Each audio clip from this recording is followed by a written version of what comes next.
మరి నా సాక్షి ఏంటంటే నేను భయంకరమైన త్రాగుమూతని. ఆ త్రాగు నుంచి ప్రభువైన యేసుక్రీస్తు నన్ను ఎలా విడిపించాడో, లోకం నుంచి, పాపం నుంచి, శాపం నుంచి, చనిపోవలసిన నన్ను ఆ మరణ స్థితి నుంచి ఎలా విడిపించాడో చెప్పబోతున్న సాక్ష్యం అనేది. ఆ సాక్ష్యం సుమారుగా 35-40 నిమిషాలు ఉంటుందండి. నేను 30 నిమిషాల్లో ముగించడానికి ప్రయత్నం చేస్తాను. మీరందరూ కూడా దృష్టి అంతా నేను చెప్తున్న మాటల మీద పెట్టాలండి. నిజమైన దేవుడు ఎవరో ఏంటనేది తెలియపరచాలని ఆశపడుతున్నానండి. మరి కాబట్టి మీరందరూ కూడా దృష్టి పెట్టండి. ముందుగా సాక్షి చెప్పే ముందుగా నా బ్రతుకు తగ్గ ఒక చిన్న పల్లవి పాడాలని ఆశపడుతున్నాను. ఈ పాట అందరూ మీకు వచ్చిన పాటనండి. ఈ పాట ద్వారా మీరందరూ మహింపరచాలని ఆశపడుతానండి. నా చింతలన్నీ తీరేనయ్యా నిన్ను చేరగా, ఎంత మంచి దేవుడవేసయ్యా, చింతలన్నీ తీరేనయ్యా, ఎంత మంచి దేవుడవేసయ్యా, ఎంత మంచి దేవుడవేసయ్యా, నువ్వు ఎంత మంచి దేవుడవేసయ్యా, నా చింతలన్నీ తీరేనయ్యా నిన్ను చేరగా, ఎంత మంచి దేవుడవేసయ్యా, నా చింతలన్నీ తీరేనయ్యా నిన్ను చేరగా, ఎంత మంచి దేవుడవేసయ్యా,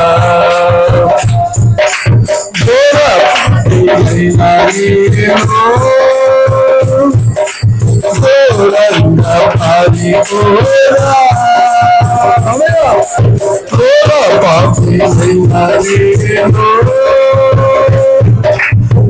దూరంగా పారిపోరా, నీ ప్రేమతో నన్ను చెందించి నన్ను హత్తుకున్నావయ్యా, నీ ప్రేమతో నన్ను చెందించి నన్ను హత్తుకున్నావయ్యా, ఎంత మంచి దేవుడవేసయ్యా, నువ్వు ఎంత మంచి దేవుడవేసయ్యా, చింతలన్నీ తీరేనయ్యా నిన్ను చేరగా, ఎంత మంచి దేవుడవేసయ్యా, నా చింతలన్నీ తీరేనయ్యా నిన్ను చేరగా, ఎంత మంచి దేవుడవేసయ్యా, నా చింతలన్నీ తీరేనయ్యా నిన్ను చేరగా, ఎంత మంచి దేవుడవేసయ్యా. దేవుని స్తోత్రం. హల్లెలూయా. సాక్షి ఏంటంటే నా తల్లిదండ్రులకి మేము 5 సంతానం అండి. అయితే నేను ఒక్కగానో కుమారుని, నాకు 4 చెల్లెలు ఉన్నారండి. నేనే పెద్ద కుమారుని. మాది స్థానికంగా గాడిమ గ్రామం ఇక్కడేనండి, పాత గాడిమగ. నా చిన్నప్పుడే కాకినాడ వెళ్ళిపోయామండి. అక్కడే ఇల్లు కట్టుకున్న, పెద్ద ఇల్లు, 2 అంతస్తుల బిల్డింగ్ అక్కడే కట్టుకున్నామండి.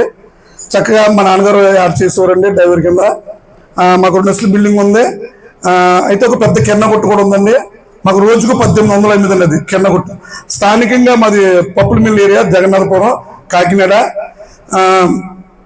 రోజుకు 1800 అయిందండి. అయితే మేము అందరూ చెల్లెలే కాబట్టి, నేను ఒక్కనొక్క కొడుకు కాబట్టి నన్ను చదివించారని వాళ్ళు అడిగి చదివించలేదు. నేను డిగ్రీ వరకు చదువుకున్నానండి, బిఎస్సి చదువుకున్నాను నేను. అది చక్కగా అమ్మ శ్రీరామ్ భక్తురాలు అమ్మ అండి. శ్రీరామనామ స్వామి చేయకపోతే అమ్మ బ్రతకలేదు, అంత నిష్టగరిష్టగా ఉంటుందండి. ఇదే టైంలో కూడా మేము పోరకడదనమ్మ మా విలువెలుపుగా పూజించేవాళ్ళం అండి. పోరలో వెలిసిందండి ముమ్మిడివరం దగ్గరలో.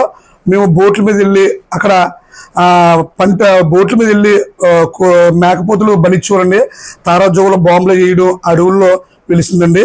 అక్కడ మేము బోట్ల మీద మా కుటుంబ సభ్యులందరూ కూడా, మేమందరూ వెళ్ళి అక్కడే అమ్మవారికి బాంబులు జోగులు వెలిగించి మేకపోతులు బలిచ్చుకొని ఈ విధంగా మా జీవితం వెళుతూ ఉండదండి.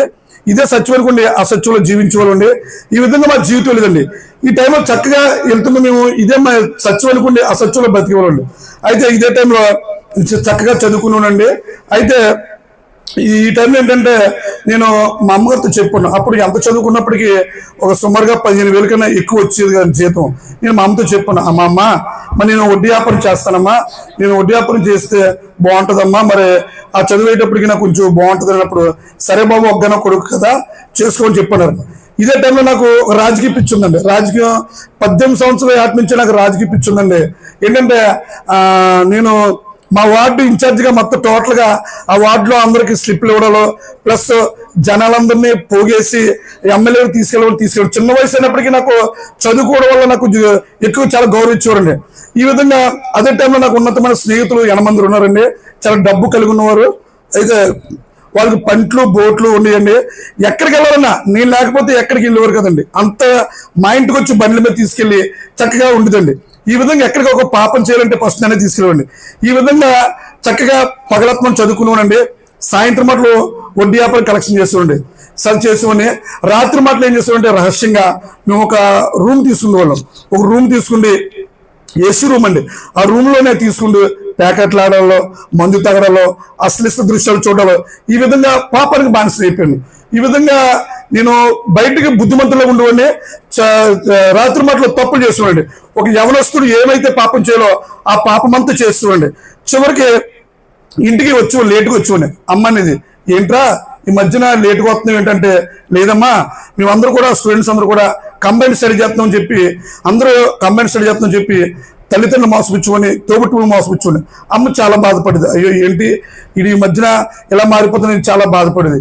అయితే ఈ విధంగా జరుగుతున్నప్పుడు సంవత్సర కాల వ్యవధిలోనే నా డబ్బంతా పాడు చేస్తుండే, ₹1,00,000. అంటే వడ్డీ వ్యాపారం ఏంటంటే నా నలుగురు చెల్లో ఓ చెల్లు ఒక 40,000, మా అమ్మ ఒక 60,000 ఇచ్చిందండి.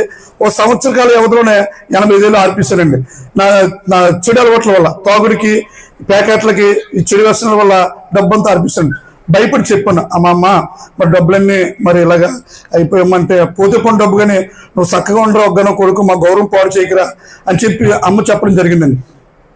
చెప్పినప్పుడు చక్కగా జాబ్ జాయిన్ అవ్వనండి రెడ్ల దగ్గర. ఈ రెడ్ల దగ్గర జాయిన్ అయినప్పుడు నా ఉన్నతమైన స్నేహితులు 8 మంది ఉన్నారండి. ఈ స్నేహితులతో ఉన్నప్పుడు దాంట్లో ఒక ఫ్రెండ్ ఉన్నాడండి నాకు, రామకృష్ణ, పినపతి రామకృష్ణ, ఏటిమగా. చాలా డబ్బు కలిగి ఉన్నవాళ్ళు, చాలా స్థాయికి ఉన్నారు, బోట్లు పంట్లు, ఇప్పుడు కూడా చాలా కారులో ఉన్న వ్యక్తులు అండి. నా మాట కాదండి వాళ్ళందరూ కూడా, నేను లేకపోతే ఎక్కడికి వెళ్ళేవారు కాదు. అయితే ఆ ఫ్రెండ్ అన్నాడు, నాకు చిన్న వయసులోనే రాజకీయ పిచ్చి ఉందండి, ఇటు 3 కార్పొరేట్లతో మంచి సంబంధం ఉందండి, మా చుట్టుపక్కల 25 వార్డు, 26 వార్డు, 27 వార్డు 3 కార్పొరేట్లు మా ఇంటికి వచ్చేవారు. నాకు ఏమైనా రాజకీయ పరంగా మనుషులు తీసుకురావాలన్నా వాళ్ళందరినీ, ఆడవారిని కానీ, పెద్దోళ్ళు, మగవాళ్ళు కానీ, వీళ్ళందరినీ పోగేసి ఒక 70-80 మందిని పోగేసుకుని ఎమ్మెల్యే దగ్గర తీసుకెళ్లి ఎమ్మెల్యే దగ్గర డబ్బులు ఇచ్చుకోవడం. ఆ డబ్బులు ఇచ్చుకున్న దాంట్లో కొంతమంది కొంచెం ఆడవాళ్ళకి 200-300 ఇచ్చి పంపించుకోండి, కొంతమందికి కొంత డబ్బు ఇచ్చి పంపించుకొని, కొంత రౌడీజంగా ఉండే వ్యక్తుల్ని బార్కి తీసుకెళ్లి వాళ్ళకి మంది ఇచ్చి జాగ్రత్తగా ఫిల్టర్ ఇస్తాను. చాలా జ్ఞానంగా ఎవరిని ఎలా కట్ చేసుకుంటూ రావాలో సముచిత జ్ఞానంగా ఎవరిని చూడండి. ఈ విధంగా ఇలా వెళ్ళిపోతుంటుంది.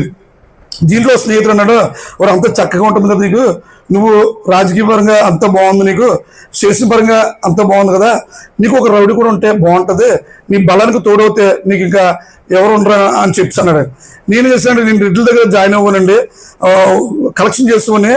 అయితే ఈ స్నేహితుడు చెప్పడం వల్ల ఆ వ్యక్తిని పరిచయం చేశాడు. ఆ వ్యక్తి ఏటిమోకండి, చాలా రౌడీ అంటే చిన్న రౌడీ కదండి, కాలు చేయ తొక్కెత్తడం. ఒక 5,000 రూపాయలు 10,000 ఇస్తే కాలు చేయ తొక్కెత్తాడు. మనిషిని చూపిస్తే చాలు ఆటోమేటిక్గా మనిషి దగ్గరికి వెళ్ళి గొడవ పెట్టుకుని కాలు చేయ తప్పించేస్తారండి. ఏటిమొక్కడు మా ఫ్రెండ్ అండి. అయితే ఆ వ్యక్తిని పరిచయం చేస్తాడు. ఆ వ్యక్తి పరిచయం అవ్వడం వల్ల నాకు పరిచయం అవడం వల్ల నాకు చాలా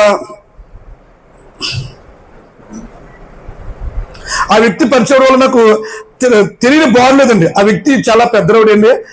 బాల్ అంటే చిన్న బాల్, పెద్ద బాల్లోకి వెళ్ళడం. ఆ వ్యక్తి వల్ల నాకు చాలా మంది రౌడులతో పరిచయం అయిపోయిందండి.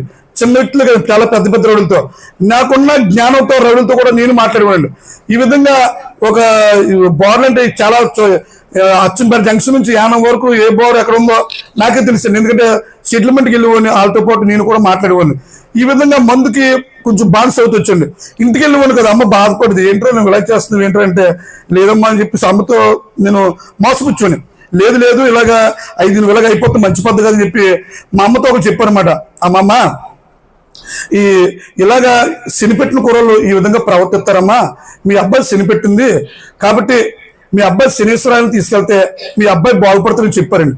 మా అమ్మ చెప్పింది, ఒరే నువ్వు ఇలాగ తయారవుతున్నావురా, నువ్వు ఒక్కగానో ఒక కొడుకువి, నువ్వు మా గౌరవం పాడు చేస్తున్నావు, ఇది మంచి పద్ధతి కాదు, నీకు శని పెట్టిందంటారా, దానివల్ల మరి పూజ చేస్తే నువ్వు బాగుపడతావు అని చెప్పారండి. సరే మా అమ్మ కదా నాకు మంచిగా చెప్తుంది కదని చెప్పి మా అమ్మ నా జీవితం కోసం చెప్తే మా అమ్మ మరి ఇలాగ వెళ్దామంటే సరే అని చెప్పారండి. ఒక బ్రాహ్మణ్ చెప్పాడు శనిగుడి తిరగమని చెప్పేసి. కాకినాడలో పెద్ద శనీశ్వరం ఆలయం ఎక్కడ ఉందంటే ఇంద్రపాలెం టెంపుల్ అండి. అమ్మ నేను తెల్లవారుజాముని 4 గంటలకి ఆ కోనేటిలో దిగడం, నేను దిగి తలస్నానం చేయడం, ఆ శనీశ్వరాలయం చుట్టూ 101 ప్రదక్షిణ చేసేవాడిని. 101 ప్రదక్షిణ చేసి నువ్వుల నూనె వేసి ప్రదక్షిణ చేసేవాడిని. అయినప్పటికీ నా బ్రతుకు మారలేదండి, నా జీవితం మారలేదు.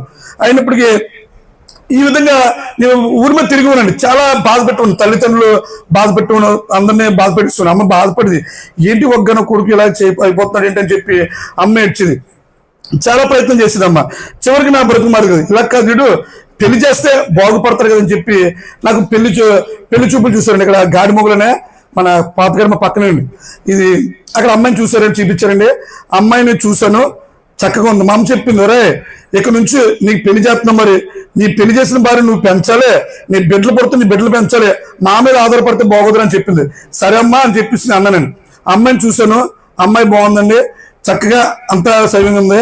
అయితే నాకేంటి ఒక ఆఫర్ కింద వచ్చిందండి. ఎలాగంటే మాకు 2 అంతస్తుల బిల్డింగ్ ఉందండి, ఒక్కరిని కొడుకుని కాబట్టి వడ్డీ వ్యాపారం చేస్తున్నాను. అప్పటికే పేరు వచ్చిందండి, అప్పటికే పూర్తిగా పాడైపోయినా కానీ ప్రజల దృష్టిలో మంచివాడు అన్న ఒక విధి. అయితే అమ్మాయిని చూసిన అమ్మాయి ఏంటంటే వాళ్ళు ఏం చెప్పారంటే 1,10,000 రూపాయలు కట్నం, 6 కాసులు బంగారం, 1 ఎకరం పంట పొలం, 4 ఎకరాల చెరువులు ఉన్నాయి. వాళ్ళకి 4 కూతుళ్ళు, ఎవరు లేరు, కొడుకులు ఎవరు లేరు అని చెప్పి అన్నారు. ఇదంతా మీకు ఇస్తారమ్మా, 1,10,000 కట్నం ఇస్తారు, 6 కాసులు బంగారం, 1 ఎకరం పంట పొలం, ఎకరం చెరువు వరకు వస్తుంది, నీకు నువ్వు చక్కగా ఉంటుందమ్మా అని నాకు చెప్పారండి. సరే నా పాడైపోయిన జీవితాన్ని ఈ విధంగానే కట్టుకోవచ్చు, మళ్ళీ ఒక మంచిగా నా పెళ్లి ద్వారా నా జీవితాన్ని మార్చుకోవచ్చు, మంచిగా బ్రతకచ్చు అని చెప్పి ఆలోచన చేత నేను పెళ్లి కొప్పుకున్నానండి, పెళ్లి చేసుకున్నాను. అయినప్పటికీ కూడా నా బ్రతుకు మారలేదు, నా జీవితం మారలేదు. కట్టుకున్న భార్య ఉంది, పెంచాలనే ఆలోచన లేకుండా ఒక్కొక్కలాగా ఊరి మీద తిరిగి ఉండండి. జాబ్ చేస్తుంది, రాత్రి మాటలు వచ్చి రౌడీతో తిరిగి డబ్బంతో వృధా చేస్తుంది. బిడ్డలు పుట్టారు, బిడ్డలు నాకు 2 కుమారులండి. బిడ్డలు పెంచాలని ఇంగిత జ్ఞానం లేకుండా ఊరి మీద తిరిగి ఉండండి. ఇలాగే తిరిగి నన్ను నా భార్యని మా అమ్మ పెంచింది. చివరికి నాకు బ్రాస్లెట్ పెట్టారండి, ఓ ఉంగరం పెట్టారు, గొలుసు పెట్టారు. ఇది పెళ్లి అయిపోయింది, ఇంక నన్నేం చేస్తారని చెప్పి ఇవన్నీ తాకట్టుకుండి మందు తాగడం, తప్పు చేయడాలు, ప్యాకెట్ ఆడాలు, ఊరి మీద తిరిగండి. ఈ డబ్బంతా అవగొడిసండి. చివరికి నా వస్తువులు అయిపోతే నా భార్య వస్తువుల మీద పడ్డాయండి. నా భార్య వస్తువులు కూడా తాకట్టి అమ్మిస్తూనే మా అత్తగారు అనేది ఎరా ఇంటికి తీసుకొచ్చేవారు, పెద్దలు అయితే తీసుకొచ్చి అడిగించేవారు, ఏవయ్యా నీకు పిల్లలైతే ఇచ్చాం కానీ బంగారం తాకెట్టుకుండి బిడ్డలు పెంచలేవు, భార్యను పెంచలేవు, నా వస్తువులు ఎట్టి తాకెడుతున్నారని చెప్పి నన్ను ముఖం మీద తిట్టేవారండి. తిడితే అమ్మా నువ్వు పిల్లలైతే ఇచ్చావు, వస్తువులు అయితే ఇచ్చావు, కానీ నీ దగ్గరకు వచ్చి నీ దేవరించుకోవట్లేదు, నీ ఇంటికి వచ్చిన అన్నప్పుడు బాబు ఇటు ఎవడు ఎలాగని చెప్పి వాళ్ళు పెద్దలు తీసుకొచ్చేవాడిని. పెద్దలు తీసుకొస్తే సుమారుగా గాడిమోలో 9 మంది పెద్దలండి. 9 మంది పెద్దల్లో 5 పెద్దలు మా ఇంటికి వచ్చేవారండి. మా ఇంటికి వచ్చి అరే బాబు, అందులో 2 పెద్దలు పెళ్లి చూపులు చూసిన వాళ్ళు నాకు 2 ఉన్నారండి. అయితే వాళ్ళు వచ్చి అది మంచి పద్ధతి కదరా, నీకు బిడ్డలు ఉన్నారు, భార్య ఉంది, ఆ పిల్లలు పెంచట్లేదంటే అపమానం, మరి చాలా బాధిస్తున్నావు, వేధిస్తున్నావు అంటే అది మంచి పద్ధతి కదంటే, లేదండి మీరు గౌరవంగా వచ్చారు, మీరేమన్నా తినాలంటే శుభ్రంగా చికెన్ తినండి, తాగాలనుకుంటే మందు తాగండి, రండి, అంతేగాని మీరు నన్ను అన్నది సరిపోరు కాబట్టి నన్ను అనుకోండి. బాబు వీడు మంచోడు కదండి, ఇది సైకోగా ఉన్నాడు, మీరు పిల్లనిచ్చినందుకు మీరు పడాలో ఇంకా తప్పదు, మీరు అనుభవించాలని చెప్పేసి వాళ్ళు వదిలేసి వెళ్ళిపోండి. ఈ విధంగా ఎవరు వచ్చినా విధించుకోండి, ఎవరి మాట ఇవ్వండి కదండి. చాలా ప్రయత్నం చేసుకోండి. సో నా భార్య వస్తువులు అయిపోయిన తర్వాత నీకు తాగిడికి పూర్తిగా బానిసైపోతుంది. నాకున్న గౌరవం, స్థాయి, విలువ పడిపోతూ వస్తుందండి. ఎంత గౌరవంగా ఎమ్మెల్యే దగ్గర కూర్చుని మాట్లాడుతున్నాం, అది కొండబాబు అవచ్చు, ముత్తగోపాలకృష్ణ అవచ్చండి, స్థానికంగా నేనే కూర్చుని మాట్లాడతానండి. ఇంట్లో తీసుకెళ్ళి కూర్చుని ఇంత జనం వచ్చు అని ఫోన్ ద్వారా కానీ ఇంట్లో కానీ కూర్చొని మాట్లాడుతున్నాను. అంత ఆ వయసులో నాకు అంత విలువ వచ్చిందండి. అయితే ఏం చెప్తుందంటే నాకున్న గౌరవ స్థాయి విలువ పడిపోతూ వస్తుందండి. నాకు చాలా ఏంటంటే ఒక ముద్ర వచ్చేస్తుంది, ఓ తాగుమోతాడు ఎదవా అనే ఒక ముద్ర వచ్చేస్తుందండి. చివరికి నా వస్తువులు అయిపోయి మందుకి ప్యాకెట్లకి బానిస అయిపోవడం వల్ల నా చెల్లెల దగ్గరికి అర్ధరాత్రులు తలుపులు కొట్టుకోనండి. తలుపులు కొట్టి అమ్మ డబ్బులు ఇవ్వమ్మ, పేకట్టాడటం, బండ్లు తాకటం, వేధించడం, చెల్లెల్ని బాధపెట్టుకోండి. మా బామ్మర్ది నా ఇంటికి వస్తున్నావు అంటారా, నువ్వు డబ్బులు అడితే అర్ధరాత్రి వచ్చి అని చెప్పి నన్ను తిట్టుకోండి. ఇద్దరు కొట్టుకునేవాళ్ళండి. ఈ విధంగా రక్తం వచ్చి కూడా కొడుకునేవాళ్ళండి. నన్ను బాబు ఎదవ అని చెప్పేసి వదిలేసేవారండి. చివరికి ఎంత గౌరవం పొందంటేనే, బాబు ఎదవ వస్తున్నాడు, తాగుమూతలు వస్తున్నాయని చెప్పి నా తోబుట్టువులే నా కళ్ళ ముందే తలుపులు వేసేవారండి. చాలా బాధపడేవాడిని. ఇంటికి వస్తున్నాడు అని చెప్పి తలుపులు వేసేవారండి. నేను కూడా మారడానికి ప్రయత్నం చేశానండి, చాలా ప్రయత్నం చేశాను. మందు మానాలి, ఎలాగైనా గౌరవంగా బతకాలి, నా భార్యను పెంచుకోవాలి, నా బిడ్డలు పెంచుకోవాలి, సంస్కారంగా ఉండాలని చెప్పి అనుకున్నాను. కానీ నా వల్ల అయ్యింది కదండి, చాలా ప్రయత్నం చేసింది. అమ్మ తిరగన చోటు లేదని చాలా ప్రయత్నం చేసింది. ఎలాగా, ఎవరు నిజమైన దేవుడు, ఎవరు నిజ రక్షకుడు, నా బిడ్డను బాగు చేస్తానని చెప్పి అమ్మ ఎదురు చూస్తూ బతికిందండి. ఈ విధంగా ఉన్నప్పుడు నేను పూర్తిగా తాగుడికి బానిస అయిపోయానండి. ఒక రోజు ఏం జరిగిందంటే, నాకు ఇద్దరు కుమారులండి. ఇద్దరు కుమారులు కుమారుని పూర్తిగా తాగుడికి బానిస అయిపోయి అలవాటు అయిపోయి వదిలివ్వండి కదా. ఆ గుళ్ళు దగ్గర పక్కన అంచుల దగ్గర అడుగుల మీద కూర్చునివ్వండి. ఎక్కడ ఎవడో మందిస్తాడా, ఎవడో డబ్బులు ఇస్తాడని చెప్పి ఎదురు చూసుకున్నాను. అంత డబ్బు తిరిగిన వ్యక్తిని, గౌరవం ఉన్న వ్యక్తిని, సంస్కారం మొత్తం కోల్పోయి గౌరవం పోయేంతనో ఆ అడుగుల మీద కూర్చునివ్వండి. చాలా బాగా బుర్రంతో కొట్టించుకున్నదండి. ఎవడో 5 రూపాయలు ఇస్తాడా, ఎవడో మందిస్తాడని చెప్పి ఎదురు చూసుకోండి. ఈ విధంగా నా జీవితం పాడైపోయిందండి. ఒకరోజు పుల్లుగా తాగేసి డబ్బులు లేకపోతే ఇంటికి వెళ్ళి నా కొడుకు ఉంటే, నా చిన్న కొడుకు, ఆడి దగ్గరికి మేడ మీద తీసుకెళ్ళి 200 ఇస్తారు సత్తారని చెప్పి 200 బిల్డింగ్ తీసుకుని నేను పాడేస్తాను, నాకు డబ్బులు ఇవ్వని చెప్పాను. తప్పురా, అది నీ కన్న కొడుకురా, నీ కన్న బిడ్డరా, నీ రక్తం పంచుకుని బిడ్డరా, వద్దురా 200 ఇస్తాను చెప్పి నా పైకి వచ్చి అందరూ బతిమలి ఆ 200 ఇచ్చి పంపిస్తుండే. ఈ విధంగా ఒకసారి నా భార్యని పెంచట్లేదని చెప్పేసి అందరిని తీసుకొచ్చి మా మాంగారందరూ నా భార్యను తీసుకురండి ఇక్కడ గాడిమూల తీసుకుపోతే, మన రాత్రి ఆత్మాను అర్ధరాత్రి 3 గంటలు తాగి ఆ రాత్రి బండేసుకుని ఇంటికి వెళ్ళిపోండి, తలుపులు తనిస్తుండే. ఎవరా, నీ ఇంటికి వచ్చి నేను దేవుడించుకున్నప్పుడు నా భార్యను తీసుకొచ్చు, అంతకి నువ్వు తీసుకురావాలి సరిపోంటే అని గొడవలెట్టి తోసేసి మళ్ళీ నా భార్యని అదే బండి మీద తీసుకొస్తుంది.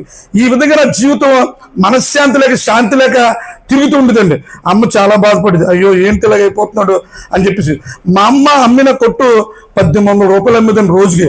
ఆ కొట్టుని నేను దొంగతనం చేసి డబ్బులన్నీ కూడా తాగేయడం, మందు తాగేయడంలో, తేకాడేయడంలో ఆడిస్తున్నాయి. ఈ కొట్టు అంతా దిగజార్చి చివరికి రోడ్డు మీద తీసుకొస్తానండి. ఎలా తీసుకొస్తానంటే, అమ్మ రోడ్డు మీద టిఫిన్ అమ్మే స్థితికి తీసుకొస్తాను. టిఫిన్ అమ్మే స్థితికి వచ్చేస్తే ఆ పొద్దున్న లేసి తాగుడు తెలవడైపోయినా ఆ 30-50 రూపాయలు దొంగతనం చేసేసి ఆ డబ్బులు పొద్దున్న తెలవడం, అంత బుర్ర పాడైపోయింది. ఆ గౌరవం అంతా పాడైపోయిందండి. చివరికి ముద్ద చాలా ఇదైపోయిందండి. ఒక రోజు ఏం జరిగిందంటే, ప్యాకెట్ ఆడానండి. ప్యాకెట్ ఆడితే డబ్బులు పోయి ఏం చేయాలో అర్థం అవట్లేదు. మెట్ట మధ్యన సమయం ఉండి ఆ రోజు ఏం చేశానంటే, నా కొడుక్కి పుట్టినరోజుకి మా మెల్లో ఒక గొలుసు చిన్న బిల్ల పెట్టారండి. ఆ మెట్ట మధ్యలో నా భార్య పక్కన మా అబ్బాయి పడుకుంటే ఆ మధ్యాహ్నం లేచి నేను ఏం చేస్తానంటే, ప్యాకెట్కి ఇదైపోయి మందు తాగడానికి డబ్బులు లేక వాడిని మా ఊరి నుంచి పక్కనే వాడిని పక్క తప్పించి అది మెల్లో ఆ బిల్ల కొరికి పట్టించుకున్నాను. ఇలా పట్టుకుంటే ఈ బిల్ల తీసుకున్నానండి. నా పెద్ద కొడుకు నా చెయ్యి పట్టుకున్నాడు. అలాగా పట్టుకుంటే అప్పటికి సుమారుగా 6 సంవత్సరాలు అవుతుందండి.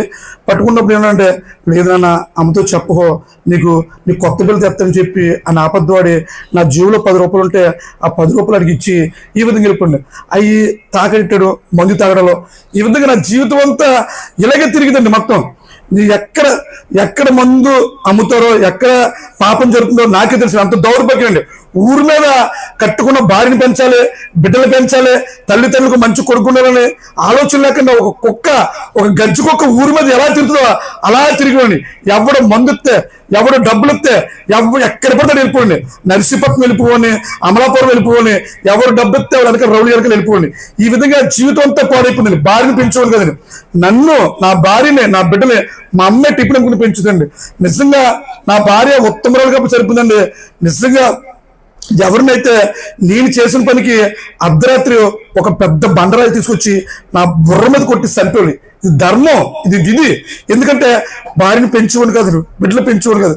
మా అమ్మ నా మీద కోపం చేత అన్నం వండేది కదండి. అన్నం వండకపోతే 2 రోజులు అన్నం ఉంటే ఆ అన్నం తెచ్చుకుని మా ఆవిడ చెప్పలేక ఆ పాసలు తిట్టు బతికింది. మత్తమాల దగ్గరికి వెళ్ళేది కాదు. ఇలాగ ఇంకా ఈ విధంగా జీవితం గడిపింది. నేను కూడా భార్య బిడ్డలు పెంచకుండా ఊరి మీద కుక్కలా తిరిగివ్వండి. సంస్కారం లేకుండా, జ్ఞానం లేకుండా తిరిగి బుర్రంతా పాడైపోయిందండి. ఎవరు ముందు తాడానికి తిరిగి. ఈ విధంగా ఉన్నప్పుడు ఈ విధంగా నా జీవితం వెళ్తుండేది. అమ్మ చాలా బాధపడేది. ఎవరు నిజమైన దేవుడు, ఎవరు నిజ రక్షకుడు అని చెప్పి ఎదురు చూసేదని. మా అమ్మకు పిచ్చుందండి, బాగా ఏం పిచ్చిందంటే మా అమ్మకి తావితులు పిచ్చిందండి. తావితు కడితే నా బిడ్డ మారుతాడని చెప్పి ఆ పిచ్చి చేత తావితులు కడిచారండి. నా బ్రతుకు మారలేదు, నా జీవితం మారలేదు. పద్దాలు వేయించారండి. మా ఇంట్లోనే మా పసుపు బొట్లు ఎట్టి పెద్ద పద్దాలు వేయించారండి. ఆ పద్దలు నిమ్మకాయలు కొబ్బరికాయలు కొట్టేసారు. అయినప్పటికీ నా బ్రతుకు మారలేదు, నా జీవితం మారలేదండి. చివరికి కోళ్ళు కూడా బలిచ్చారండి. కత్తిపూడి దగ్గర 90 సంవత్సరాల వృద్ధుడు, ఆ వృద్ధు దగ్గరికి వెళ్తే మీ బిడ్డ మారతాడమ్మా, మందు మారుతాడు, మీ బిడ్డ బాగుపడతాడని చెప్పారండి. అక్కడ కూడా తీసుకెళ్ళారండి. తీసుకెళ్తే అక్కడ కూడా నాకు చెప్పి దిగదుడిసి కోడి బలిచ్చారు. అయినప్పటికీ నా బ్రతుకు మారలేదు, నా జీవితం మారలేదు. చివరికి ఇది మారట్లేదని చెప్పి ఇది ఎలా కాదు, ఈ భార్య చేత కేసెట్టించి కొడితే ఇది మారతాడని చెప్పి నా కట్టుకున్న భార్య చేత వంటలో కేసెట్టించి నన్ను ఎస్సీ గారితో కొట్టించారండి. అయినప్పటికీ నేను ఎవరి మాట లెక్కిస్తాను, నా బ్రతుకు మారలేదు, జీవితం మారలేదని. చివరికి ఇలాగే ఊరి మీద తిరిగిపోనండి. ఎవడ మందు ఇస్తాడా, ఎవడు ఇస్తాడని పూర్తిగా బానిస అయిపోయాడు. మందు అంటే తాగిన మందు కదండి, నీకు ఎంతమంది అంటే చాలా రిచెస్ట్ గా తాగిన మందు. ఏసురూంలో మొదలెట్టిన మందు నుంచి వైన్ నుంచి చివరికి భూమిలో కప్పెట్టిన తాడి చిగురు కూడా తాగేసానండి. అంత మందు తాగేసి ఇచ్చలవిడిగా తిరిగిపోనండి. బాధ్యత లేకుండా, సంస్కారం లేకుండా ఎవరిని కూడా ఇంట్లో పట్టించుకోను కదండి. చాలా బాధపడదు అమ్మ. ఏంటని చెప్పేసి అర్ధరాత్రులు తాగడం, బండ్లు తాగట్టడం, అమ్మని అసభ్యకరంగా తిట్టడం, డబ్బెత్తావు సత్తం అని చెప్పి అసభ్యకరంగా తిట్టుకోండి. అమ్మని కొట్టుకోడండి. అందరూ నా భార్య కూడా తీసుకుపోయారు. ఎవరు ఉండేవారు కదా ఇంట్లో, ఇంత యదవ వస్తున్నాడని చెప్పేసి ఎవరు ఉండేవారు కదండి.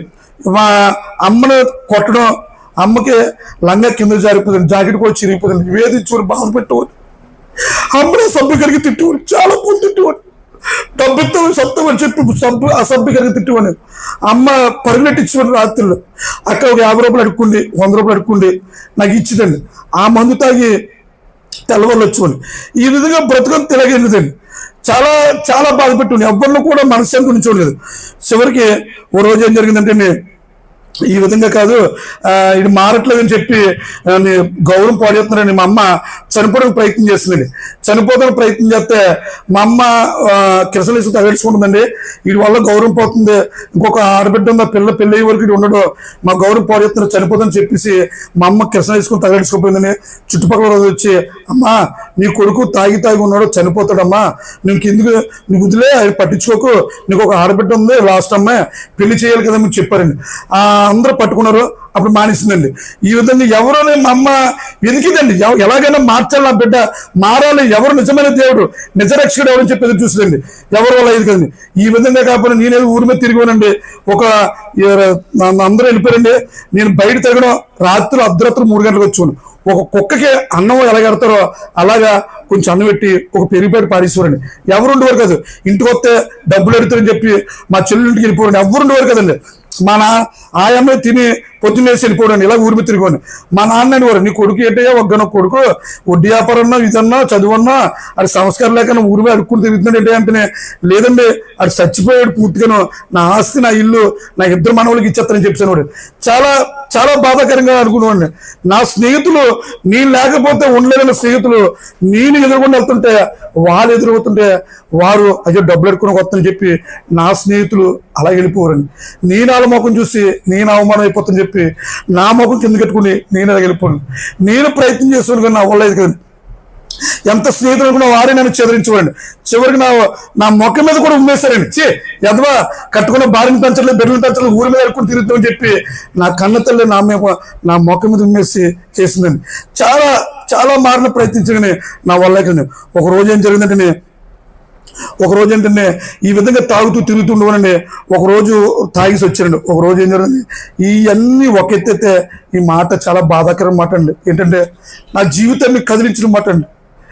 ఒక కన్న కొడుకు కన్న తండ్రి దగ్గర అనమాట, కన్న కొడుకు అన్నప్పుడు కన్న తల్లి వినమాట. ఓ మాట నా కుమారుడు అన్నాడండి. ఏంటంటే, అమ్మ ఎందుకమ్మా ఇలాంటి నాన్న చేసుకున్నావు, ఇలాంటి నాన్న చేసుకోవచ్చు కదని చెప్పి నా కళ్ళ ముందు నా చెల్లెల భక్తులు చూపించాడు. నేను చాలా బాధపడ్డా. నా కళ్ళ ముందు నా కొడుకు నా చెల్లెల భక్తుల గురించి ఇలాంటి నాన్న చేసుకోవచ్చు కదమ్మని చెప్పినప్పుడు నేను చాలా బాధపడ్డాను. ఒక కన్న కొడుక్కి ఒక మంచి తండ్రిగా లేరు, కట్టుకున్న వారికి ఒక మంచి తండ్రిగా లేరు, కన్న తండ్రికి ఒక మంచి కొడుకు కలిగించి ఇది జీవితం కాదు, చిచ్చి నా కొడుకే ఇదెవడని చెప్పేసి అన్నాడు, నా చెల్లిని బతి చూపించాడని నేను బాధపడి ఆ రాత్రాత్మాను మందు తాగిస్తాండి. ఈ మాట అన్న మాటే నాకు జ్ఞాపకం వచ్చింది. నా తెలివి ఏమైంది, నా సంస్కారం ఏమైంది, నా జ్ఞానం ఏమైంది, నా చదువు ఏమైంది అని చెప్పి చాలా బాధపడ్డాడండి. ఆ రాత్రాత్మను తాగేశాను. రౌడీలతో ఉన్నాను గాడి సెంటర్లో. తాగి ఒక నిర్ణయానికి వస్తుంది, ఇంకా చనిపోదాం, నా వల్ల ఎవరికి ప్రయోజనకరంగా లేదు, నా తల్లిదండ్రులు కానీ, నా భార్య బిడ్డలు కానీ, నా బంధువులు కానీ, ఈ ఊరు వారు కానీ ఎవరికి ప్రయోజనకరంగా లేదు, ఇంకా చనిపోదాం, నా జీవితం ముగించదాం, నేను చనిపోతే వారు బాగుపడతారని చెప్పి ఒక తీర్మానం చేసుకున్నానండి. అర్ధరాత్రి 12 గంటలు అవుతుంది సమయం. కరెక్ట్ గాడి సెంటర్లో ఉన్నానండి. నేను శుభ్రంగా తాగిసాను, కోమ పుల్లుగా చాలా ఎక్కువ తాగిసాను, చనిపోదాం తినడంతో ధైర్యం సరిపోగా పుల్లుగా తాగేసి ఒక పెద్ద లారీ యాక్సిడెంట్, పెద్ద లారీ వచ్చేస్తుంది చాలా స్పీడ్గా. అందరితో చెప్పకున్న స్నేహితుల మధ్య నుంచి అలా విడిచిపెట్టి నేను ఇలా వచ్చేస్తున్నానండి. ఇలా వస్తున్నప్పుడు చనిపోదాం నేను నిర్ణయం తీసుకోండి. ఒక లారీ ఢీకొట్టి చచ్చిపోదాం కానీ ఎందు నిమిత్తం తెలియదు కానీ ఈ దేవుడు చేయి పట్టి పక్కలాగాడు. దేవుడి స్తోత్రం. ప్రభువైన యేసుక్రీస్తు నా చేయి పట్టుకుని పక్కలాగాడండి. పక్కలాగిన తర్వాత ఇది ఇలా లాగాడండి. నేను అవునా మంచి కొనకుండా నేను ఊరి మీద తిరిగి ఉన్నా. అమ్మ బాధపడింది, ఎవరిని పెంచుకోని కాదు, చాలా బాధ పెట్టి ఉన్నాను. అప్పుడు ఒక వ్యక్తి వచ్చాడండి. ఒక వ్యక్తి వచ్చి అమ్మ దగ్గరికి ఒక మాట అన్నాడండి. ఒక దైవసేవకుడు, ఇలాంటి దైవసేవకుడు మా అమ్మ దగ్గరికి వచ్చి, అమ్మమ్మ ఈ లోకంలో నిజమైన దేవుడు ఎవరు లేరమ్మా, ఒక మంచి దేవుడు, నిజమైన దేవుడు ఒక దేవుడు ఉన్నాడమ్మా. పాపులు మార్చగల దేవుడు, తాగుబోతులు మార్చగల దేవుడు, రోగులు బాగు చేసే దేవుడు, వ్యభిచారులు మార్చగల దేవుడు ఒక మంచి దేవుడు ఉన్నాడమ్మా. ఆ దేవుడిని నమ్ముకుంటే నీ బిడ్డ మారుతాడమ్మా, మీ బిడ్డ జీవితం మారుతుందమ్మా, మీ కుటుంబంలో శాంతి, సమాధానం, నెమ్మది వస్తుందమ్మా. అంత మాత్రమే కదమ్మా, అయ్యమ్మా చనిపోయిన తర్వాత నరకాన్ని తప్పించి స్వర్గాన్ని చేర్చే ఒక మంచి దేవుడు ఉన్నాడు. ఆ దేవుడు మన కొరకు ప్రాణం పెట్టాడమ్మా. ఆ దేవుడిని నమ్ముకుంటే మీ కుటుంబంలో శాంతి, సమాధానం, నెమ్మది వస్తుందమ్మా. మీరందరూ కూడా బాగుంటారని చెప్పారు. ఆ దేవుడే ఎవరని అడిగారండి. ఆ దేవుడే ప్రభువైన యేసుక్రీస్తు. దేవుడి స్తోత్రం. ఆ దేవుడే ప్రభువైన యేసుక్రీస్తుని సేవకుడు చెప్పాడండి. చెప్పగానే అమ్మ ఆయన మాట మీద దృష్టి ఉంచి ఎవరు కూడా నా బిడ్డను మార్చలేకపోతున్నారు, ఇతను మంచి దేవుడు కదా. అప్పటికి యేసుప్రభు మాకు ఎవరో తెలియదండి. యేసుప్రభు నిజమైన దేవుడు, మంచి దేవుడు అని అసలు ఆ ఊసేలేదండి. అసలు ఈ చెవికి ఆ నామస్వరమే తెలీదు, ఆ కంటి దృష్టిలో కూడా ప్రభు లేడండి. ఇతనే ఈ ప్రపంచానికి నిజమైన దేవుడు అని చెప్పాడు కానీ మాకు తెలియదండి.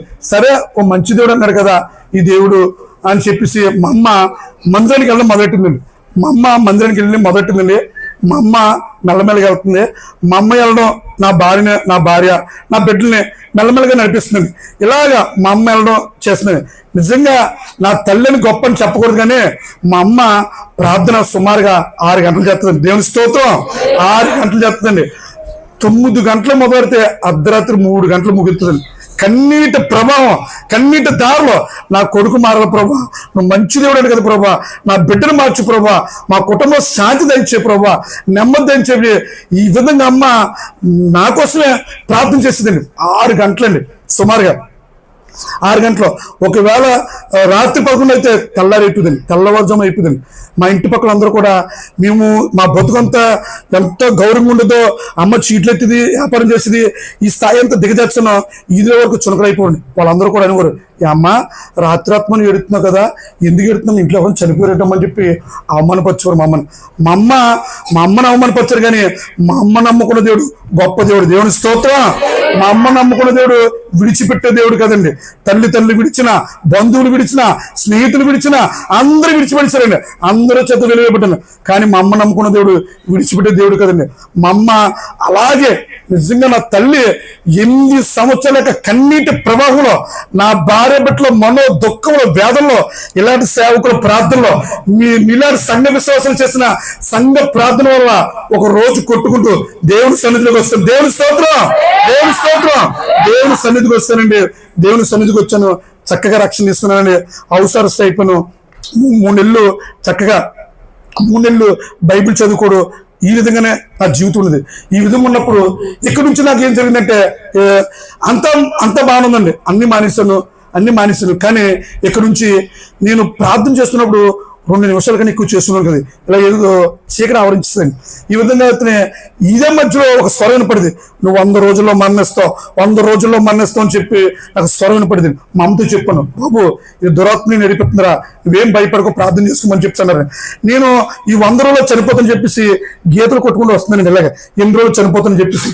ఈ విధంగా చనిపోతుంటే ఒక రోజు మాత్రం అడిగాను యేసు ప్రభువుని, ప్రభా అయ్యా నేను నమ్ముకుంటే నిత్య జీవిస్తాను కదా ప్రభా, నాకు మరణం వస్తుంది ప్రభా, ఏంటి ప్రభా నేను బ్రతికించు ప్రభా, నాకు జీవం పోయి ప్రభా తండ్రి, నన్ను బ్రతికించు తండ్రి, యేసయ్యా నువ్వు నాతో మాట్లాడని చెప్పి ఆ రోజు సుమారుగా 10 గంటల మొదటి వ్యక్తిని 1 గంట అయిపోయింది. దేవుడి స్తోత్రం. 1 గంట అయిపోయిన చక్కని దేవుడు నిద్ర చేయండి. స్వప్నంలో జరుగుతున్న విషయం ఏంటంటే యేసుప్రభులో కూర్చున్నారండి, 12 మంది శిష్యులు ఎలా ఉన్నారండి, అందరూ దోషులుగా నిలబడి ఉన్నాం. మేము అందరం, నేను కూడా దోషుగా నిలబడి ఉన్నాండి. నిలబడినప్పుడు యేసుప్రభు క్వశ్చన్లు అడుగుతున్నారు, మనుషుల్ని క్వశ్చన్లు అడుగుతుంటే నేను తొందరపడి చెప్పేశాను, బాబు నువ్వు చెప్పకూడదు, నేను అడిగిన వారు మాత్రమే సమాధానం చెప్పమని చెప్పారండి. అయితే ఇప్పుడు యేసుప్రభు అడిగారు, ఏమని అడిగారంటే క్వశ్చన్ అడుగుతున్నారండి అక్కడ ఉన్న వ్యక్తులందరినీ, ఎవరు కూడా చెప్పలేకపోతున్నారండి, ఎవరు చెప్పలేకపోతున్నారు. ఇప్పుడు నువ్వు చెప్పమ్మా, సమాధానం నీకు వచ్చింది, నువ్వు చెప్పమ్మన్నారు. ఏంటంటే మనిషి పుట్టింది ఎందుకు కొరకని చెప్పి అడిగారండి. సాక్షాత్ యేసుప్రభువే మనిషి పుట్టింది ఎందుకు కొరకని చెప్పినప్పుడు ఎవరు చెప్పలేకపోతున్నారు. నువ్వు చెప్పమన్నప్పుడు మీరేం చెప్పగలరన్నా ఒక మాట అన్నారు, యేసుప్రభు మనిషి పుట్టింది ఎందుకు కొరకన్నప్పుడు నేను చెప్తున్నా, అయ్యా మోక్షం పొందడానికి అయ్యా నిన్న ఆరాధించడానికి పుట్టావని చెప్పాను. దేవుని స్తోత్రం. నువ్వు కరెక్ట్ గా చెప్పావని చెప్పేసి నాకు సీట్ రాసి ఇచ్చి, ఇంకా నీకు సమయం ఉందమ్మా అని సీట్ ఇచ్చారండి. ఆ సీట్ తీసుకుని నేను పెట్టుకోండి. ఇంకా సమయం ఉన్నప్పుడు నేను చక్కగా మందిరంకి వెళ్తున్నాను, చేస్తున్నానండి, చక్కగా జాబ్ చేస్తున్నాను, బిడ్డలు పెంచుకున్నాను. మన్ని పాపలో పడిపోయాను. మనం ఒక పడిపోతే మన్ని ఆ రోజు తాగిసి తిరిగినప్పుడు చాలా అమ్మ బాధపడితే యానం సభలో 3 రోజు ఇలాగే ప్రార్థన ఉద్యోగ సభలు జరుగుతుందండి. మా అమ్మాయి ఉంది, ఇలా కదరా నువ్వు చనిపోయే స్థితికి వస్తావు, నీ భార్య బిడ్డలు తీసుకెళ్ళిపోయినప్పుడు అక్కడ కన్నీటితో మరియు నా భార్యని నేను నా బిడ్డలో చిన్నోళ్ళని అక్కడికి వెళ్ళి ఏడ్చేవండి, ప్రభా యేసయ్యా నాయన మందు మాళ్ళపోతున్నాను తండ్రి, ఈ సమస్య నుంచి విడిపించు ప్రభా, నన్ను బ్రతికించు ప్రభా, నన్ను నడిపించు తండ్రి, నీ సాక్షిగా బ్రతుకుతాను తండ్రి, నీ కొరకు బ్రతుకుతాను తండ్రి అని చెప్పి కన్నీటితో ప్రార్థన చేస్తున్నప్పుడు దేవుడు అభిషేకం తాకింది. దేవుని స్తోత్రం. ఒకే రోజు, ఒకే రాత్రి, ఒకే సెకనం అన్ని మానేశారండి. దేవుని స్తోత్రం. ఎన్టీఆర్ పిచ్చి ఉంటుంది నాకు, ఎన్టీఆర్ సినిమాలు మానేశారండి, రాజకీయ పిచ్చి మానేశారండి, తాగుడు, జోదం, రౌడీలతో స్నేహం, ఈ ఏవైతే చెడాలు ఉన్నాయో అన్ని కూడా మొత్తం మానేశాను. దేవుని స్తోత్రం. యేసు ప్రభువుకి వచ్చండి పాపం పారిపోయిందండి. దేవుని స్తోత్రం. యేసు ప్రభువుకి వచ్చండి మరణం పారిపోయిందండి. మొత్తం టోటల్గా మానేశాను. చక్కగా దేవుడు ఒక జాబ్ ఇచ్చాడండి. ఇక్కడ గాడిమాగ్ హాస్పిటల్ ఉంది కదా, గాడిమాగ్ హాస్పిటల్లో డాక్టర్ అసిస్టెంట్. దేవుని స్తోత్రం. గాడిమాగ్ హాస్పిటల్లో డాక్టర్ అసిస్టెంట్ గా 7 సంవత్సరాలు పనిచేశానండి. 7 సంవత్సరాలు పనిచేసి నేను అసిస్టెంట్ గా, ఒక డాక్టర్ అసిస్టెంట్ గా డెలివరీ చేసే విధంగా తాళలో 6 నెలలు పనిచేశానండి.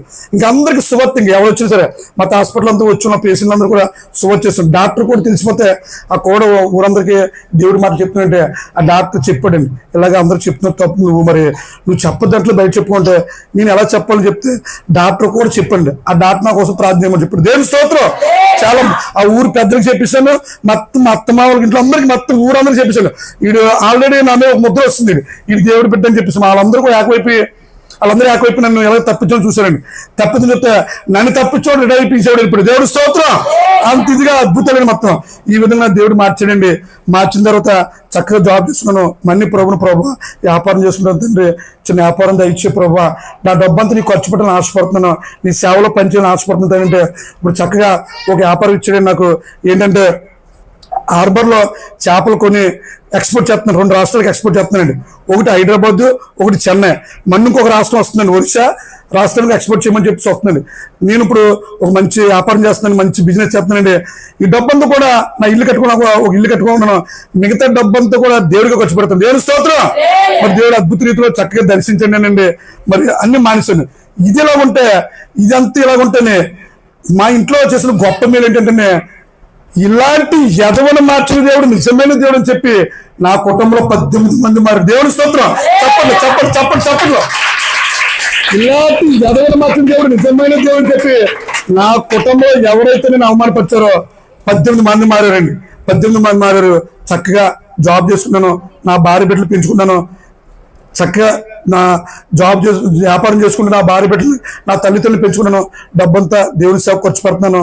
చక్కగా సువార్తలో సువార్చెత్తం, సువార్త ద్వారా కూడా ఒక సంఘం ఏర్పడుతుంది. దేవుని స్తోత్రం. ఒక సువార్తలో ఒక సంఘం ఏర్పడుతుందండి. చక్కగా బాగున్నాం. మీరేంటంటే నా కోసం ప్రార్థించండి. ఈ ఇంకొక 2 మేలు చెప్పేసి ఇచ్చేస్తాను సమయం అండి. ఏంటంటే చాలా అద్భుతమైన మేలు. నాకు నేను ఏదడిగినా అంటే గంటల తరబడి ప్రార్థన చేయలేను, కానీ నేను ఏదడిగినా దేవుడు చేస్తాడు. దేవుని స్తోత్రం.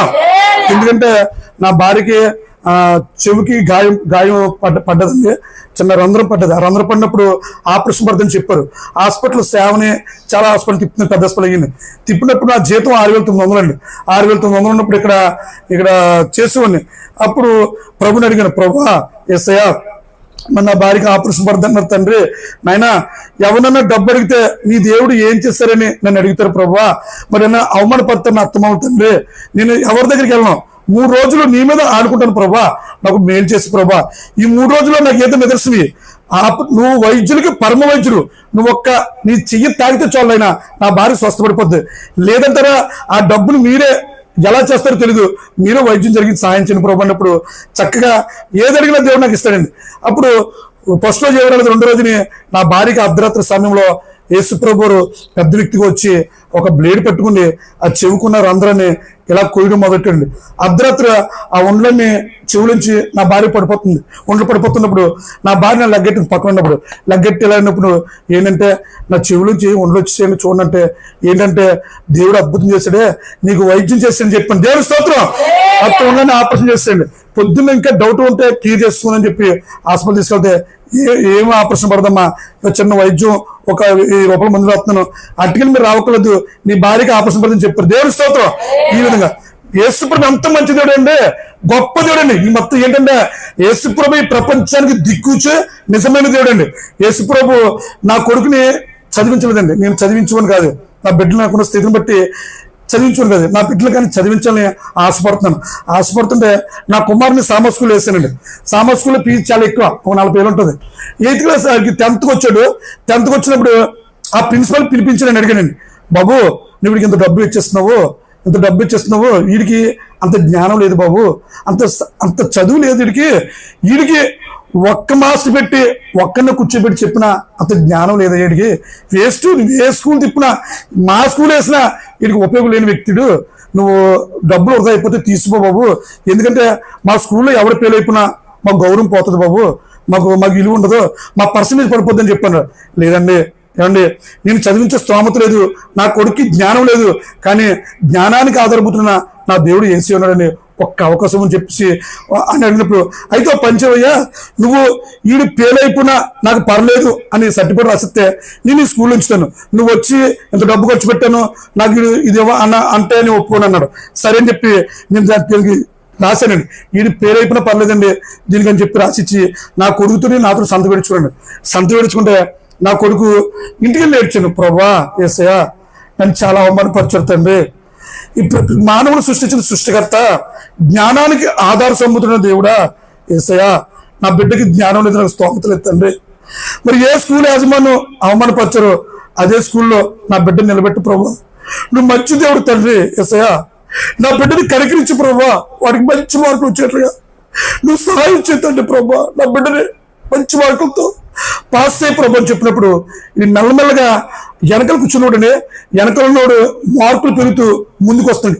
ఈ ప్రిన్సిపల్కి కంగారు అవుతుందండి, ఇదేంటి వీడికి మంచి మార్కులు వస్తున్నాయి, వీడు 10 మందిలో ఓడైపోతున్నాడు, 10 మందిలో 5 వస్తున్నాడు, 5లో 3 చెప్తున్నాడు, ఈ 3 అడుగులు వస్తున్నాడు ఇందాక.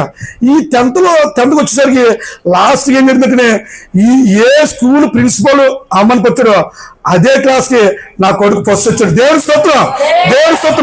అదే స్కూల్ యాజమాన్యం పెద్ద ఫంక్షన్ ఎట్టి 2,000 మందిలో నాకు ప్రైజ్ ఇచ్చారు. దేవుడి స్తోత్రం. నా కొడుకు ప్రైజ్ ఇవ్వడానికి చప్పని కొడలేదు. దేవుడి స్తోత్రం. 2,000 మందిలో నాకు ప్రైజ్ ఇచ్చారు. అదే అతను చెప్పి మళ్ళీ సార్ యేసుప్రభు గొప్పతోడని చెప్పానండి, నిజంగా చెప్పాను, మీ ఫ్యామిలీ అందరూ వచ్చి కూటమనండి, చక్కని మాటలు ఆలకించండి. ఆ దేవుడి యొక్క శక్తి ఏంటో, ఆ దేవుడి యొక్క నిత్యజీవం ఏంటో మీకు అందిస్తాడు. మీరు మీ కుటుంబం బ్రతుకుతారండి. మంచి దేవుడు అని చెప్పినప్పుడు సరే బాబు అని చెప్పండి. దేవుని స్తోత్రం. కాబట్టి యేసు ప్రభు నిజమైన దేవుడు, నిజ రక్షకుడు.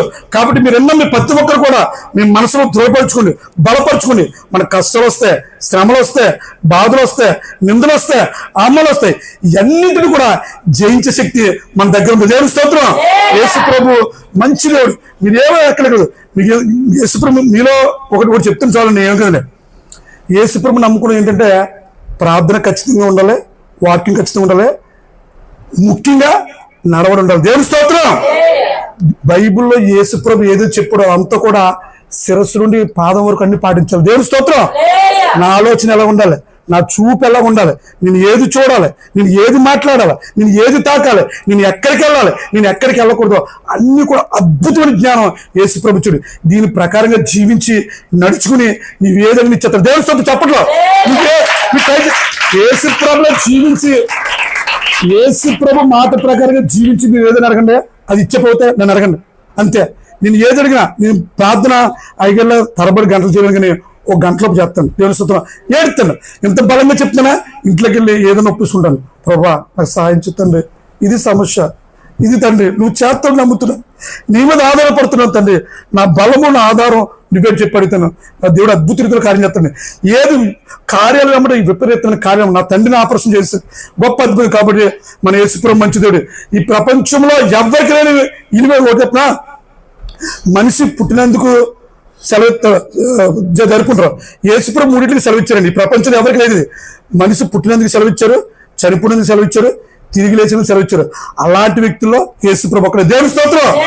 ఈ ప్రపంచంలో అందరికీ కూడా సెలవు ఇచ్చిన ఒకే ఒక రోజు యేసుప్రభు పుట్టినందుకు, చనిపోయినందుకు, తిరిగి లేచినందుకు. మీరందరూ కూడా యేసుప్రభు నిజరక్షకుడు, నిజ దేవుడు. కాబట్టి మీరందరూ కూడా మంచి సేవకుని ఇచ్చాడు. మీకు గొప్ప సేవకుడు. నిజంగా మీ సేవకుల్లో నాకు నచ్చిందంటే మంచి గుడ్ క్వాలిటీ. నేను చాలా మంది సేవకులు తెలిసినాకు నేను చాలా గౌరవిస్తారు. కానీ మీ సేవకుల్లో గొప్ప తగ్గింపు ఉంది, గొప్ప సాత్విక మనసు. ఆ ముఖం చూడగానే కరిగిపోయే మనసు ఉంటుంది జనానికి. ఆ ముఖం చూస్తే నన్ను నిజంగా అవసరం చెప్తున్నాను. మీ వాడితో నాకు పరిచయం తక్కువ, కానీ పిలిచారని నేను ఏదనుకున్నానంటే చాలా బయటకి వాడపడుతున్నా. సేవకుడికి మాట ఇచ్చాను. ఆ ముఖం చూసి, ఆ సాత్వికతను చూసి నేను లొంగిపోయింది. దేవుని స్తోత్రం. ఇది మీరు మంచి సేవకుడు ఇచ్చారు. ఈ సేవకుడికి మనందరూ కూడా మంచి సహకారాలు ఉంది, మంచి సహకారుగా మంచి సువార్త చెప్తున్నాడు. యవన వయసులో ఇప్పుడు సువార్త అంటే మాటలు కాదు, చాలా గొడవలు. ఇక్కడ పెద్ద వయసులో రౌండప్ చేస్తాను, నేను చంపేస్తున్నాను, నేను సువార్త చెప్తాను. ఈ పక్కనే మొత్తం చుట్టుపక్కల పెద్దలందరూ వచ్చి రౌండప్ చేసి ఆడు కాలు చేయి కొట్టేసి దింపండి అన్నారు. ఆ పెట్రోల్స్ కాల్చండి అని చెప్తున్నారు. మన దేవుడు అద్భుత రీతిలో ఏడగానే ప్రభా నన్ను తప్పించు ప్రభు అన్నప్పుడు ఒక పెద్ద వ్యక్తి వచ్చి వాళ్ళందరినీ కొట్టి పక్క లాగాడు. ఇక్కడే పెద్ద వయసులోనే మొత్తం రౌండప్ చేస్తారు 200 మంది. సువార్త చెప్తున్నాడు. నేను సువార్త చేసిన వ్యక్తి ఆ కోడ మంచి పని చెప్పాడని చెప్పేసి చెప్పాడు. వెంటనే నన్ను తప్పించారు దేవుడు. దేవుని స్తోత్రం. కాబట్టి మంచి సేవకునిచ్చారు. ఈ సేవకుడికి మీరు అందరూ సహకారంగా ఉండండి. మీ ధనాన్ని, మీ బలాన్ని, మీ ప్రాణాన్ని దేవుడు రాకడ వరకు ఇచ్చిద్దాం. మనందరూ దేవుడు రాజ్యం వరకు పాటుపడదాం. ఈ కొద్ది మాటలు యేసు దీవించును గాక. ఆమేన్. స్వామి క్షమించండి రాస్తారా, క్షమించండి. సిస్టర్ ఓ మాట చెప్పి అయిపోతున్నా. చాలా మంచి సేవకుడు అండి. నాకు మరి చాలా మంది చూసాను, కానీ అంటే మాట స్నేహం కలదో మీ పాస్నెంట్ కానీ చూస్తేనే కరిగిపోతుంది. దేవుని స్తోత్రం. అంత మంచి క్వాలిటీ లక్షణం ఉంది. మరి మంచి జ్ఞానం కూడా ఇచ్చాడు దేవుడు. చిన్న వయసులో వాక్యాన్ని ఎలా విపులీకరించాలో, ప్రజల హృదయాల్లోకి ఎలాగెళ్ళాలో అంత మంచి క్వాలిటీ లక్షణం దేవుడు ఇచ్చాడు. సంఘాన్ని విడిచిపెట్టకండి. డినామినేషన్తో పని లేదు, యేసుప్రభు ప్రకారం జీవితం. దేవుని స్తోత్రం. డినామినేషన్లో పని లేదు. ఆ సంఘం ఈ సంఘం వద్దు మనకి. యేసుప్రభు బైబిల్ పరంగా చెప్పాడు, దాన్ని పాటించి ముందుకెళ్దాం. అనేక వ్యక్తుల్ని దేవుని సన్నిధిలో చేర్చుదాం. ఈ కొద్ది మాటలు యేసు దీవించను కాక. ఆమేన్. God bless sir.